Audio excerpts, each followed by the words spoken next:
संयोग है। और यह सुखद संयोग इसलिए भी है कि इस धर्म क्षेत्र में हमारे मध्य उत्तर प्रदेश के मुख्यमंत्री आदरणीय योगी जी हैं, जो धर्म के भी प्रतिनिधि हैं और कर्म के भी प्रतिनिधि हैं। और यह देश एक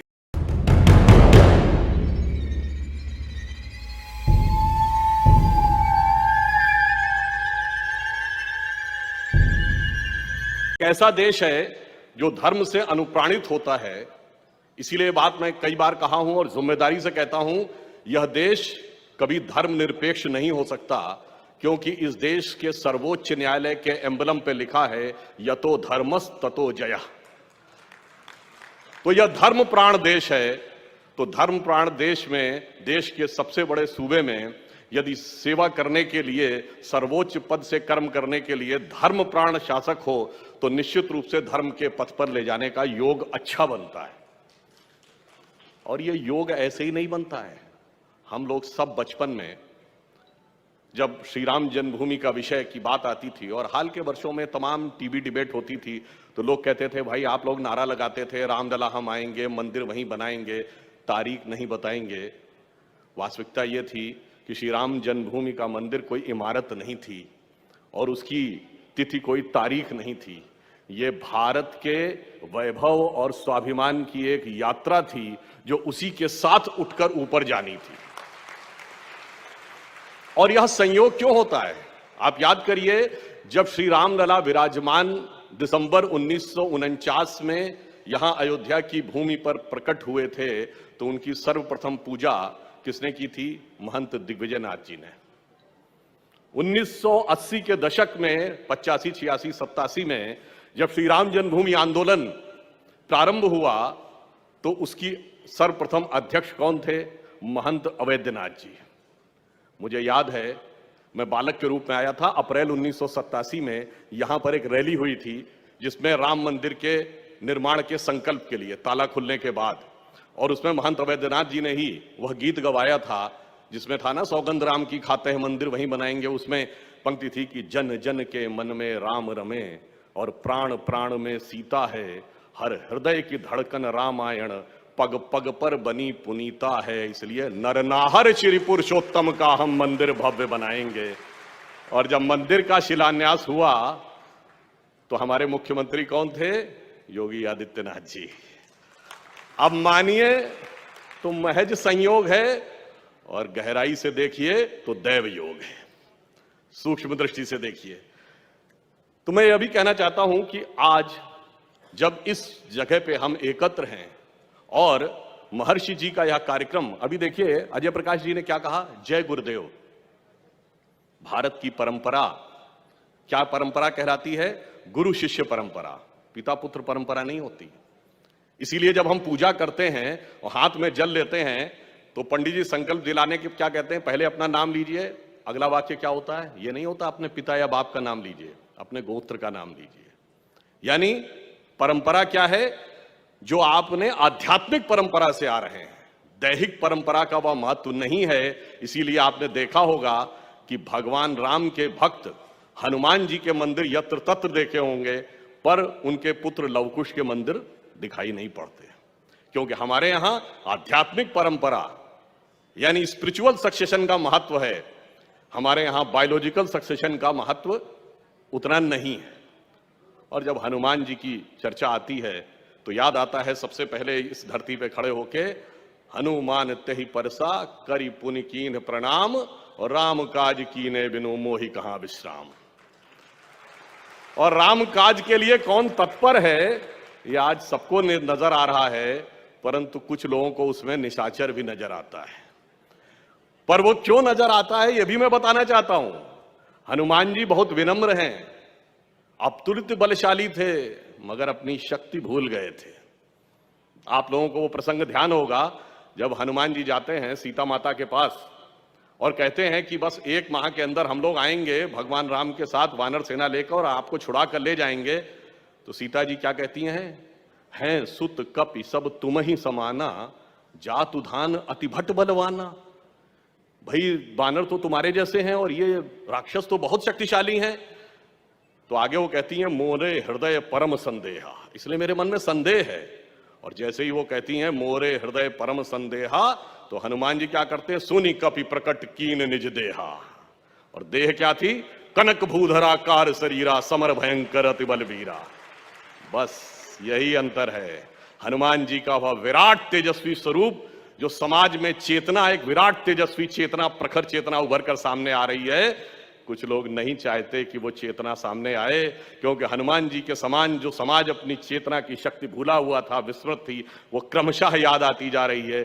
इसलिए उन लोगों को यह निशाचर नजर आ रहा है। पर कालनेमी कौन है, सबको पता है। कालनेमी के चक्कर में जो पड़ जाता है तो उबरे ही अंत न होई निबाहु, कालनेमी जिम कर रावण राहु, तो उसका उबरना नहीं हो पाता। और आपने देखा बहुत से लोग गए तो उबर नहीं पाए।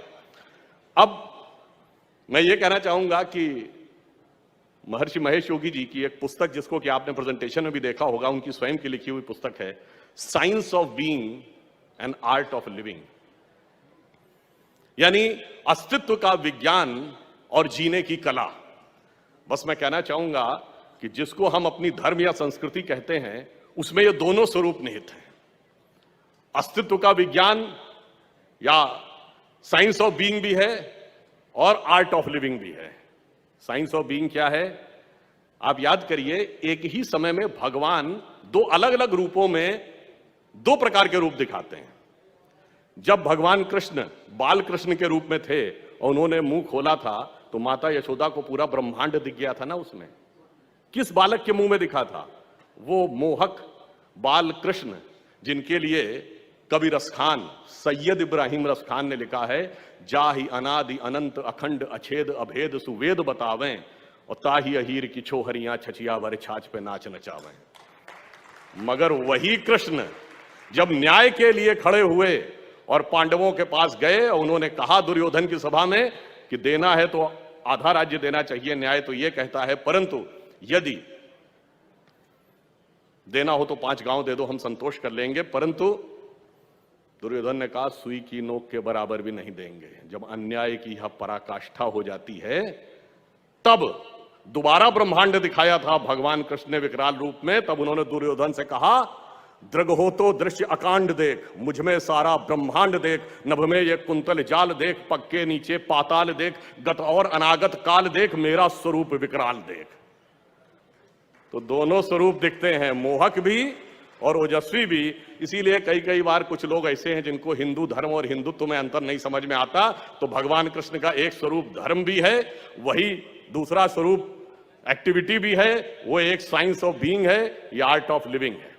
और मैं ज्यादा समय न लेते हुए कहना चाहूंगा, जब महर्षि जी का विषय आता है साइंस ऑफ बीइंग, मैंने बचपन में पढ़ा था कि दिसंबर 1983 में महर्षि जी ने वॉशिंगटन डीसी में 19,600 भावातीत ध्यान के साधकों का एक शिविर किया था।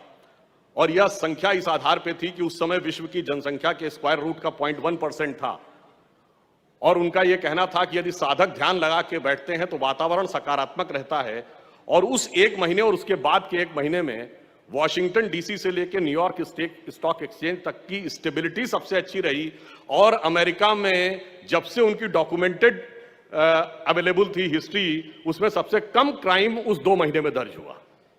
अब यह भी संयोग था या विज्ञान था। और मैं कहूंगा, विज्ञान की जब बात आती है तो सबसे कठिन चीज साइंस में क्या मानी जाती है, रॉकेट साइंस। लोग कहते हैं ना, अरे भाई ये कोई रॉकेट साइंस है। पर आपको बताना चाहता हूं, रॉकेट साइंस का पिता किसको माना जाता है? एक यूरोपियन वैज्ञानिक है जिसका नाम है वर्नर वॉन ब्रॉन। और वर्नर वॉन ब्रॉन जिसको अपना गुरु मानता था, वो एक जर्मन साइंटिस्ट था जिसका नाम था हर्बन ओबर्ट। और हर्बन ओबर्ट ने लिखा है कि वो ज्ञान के लिए वेदों को पढ़ता था। और ये हर्बन ओबर्ट ने लिखा कहां है, इसमें कोई भारतीय इन्वॉल्व नहीं है। एक राइटर है, साइंटिस्ट, जिनका नाम था एरिक वॉन डाइकन, उनकी किताब है चैरियट्स ऑफ गॉड, उसमें लिखा है।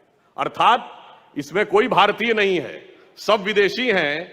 और एरिक वॉन डाइकन ये बता रहा है कि रॉकेट साइंस के पिता का गुरु कहता है कि ज्ञान वेदों से मिलता है। इसीलिए आदि शंकराचार्य जी ने ऐसे ही नहीं कहा था वेदों निखलो धर्मो मूला। इसलिए मैं मानता हूं कि यहां पर जो वेद विज्ञान पीठ की स्थापना हो रही है, जैसे योगी जी ने कर्म का मार्ग प्रशस्त किया है, इनके नेतृत्व में विज्ञान का मार्ग भी प्रशस्त होगा। और यह पंक्ति कहकर समाप्त करता हूं, इस विज्ञान का आधार क्या बनेगा? जो अर्थ भी दिखाएगा, परमार्थ भी दिखाएगा। आदरणीय अटल जी की बड़ी प्रसिद्ध कविता थी, आप सब ने, बहुतों ने शायद सुना हो, हिंदू तन मन हिंदू जीवन, रग रग हिंदू मेरा परिचय। उसी हिंदू संस्कृति और वेद संस्कृति से निकलेगा। उसका एक छंद था, उसी से कह के समाप्त करता हूं। मैं अखिल विश्व का गुरु महान, देता विद्या का अमर दान, मैंने दिखलाया मुक्ति मार्ग, मैंने सिखलाया ब्रह्म ज्ञान। मेरे वेदों का ज्ञान अमर, मेरे वेदों की ज्योति प्रखर, मानव के मन का अंधकार क्या कभी सामने सका ठहर। मेरे स्वर्णभ में गहर गहर, सागर के जल में छहर छहर, इस कोने से उस कोने तक कर सकते जगती सौरभमय। हिंदू तन मन हिंदू जीवन, रग रग हिंदू मेरा परिचय। धन्यवाद।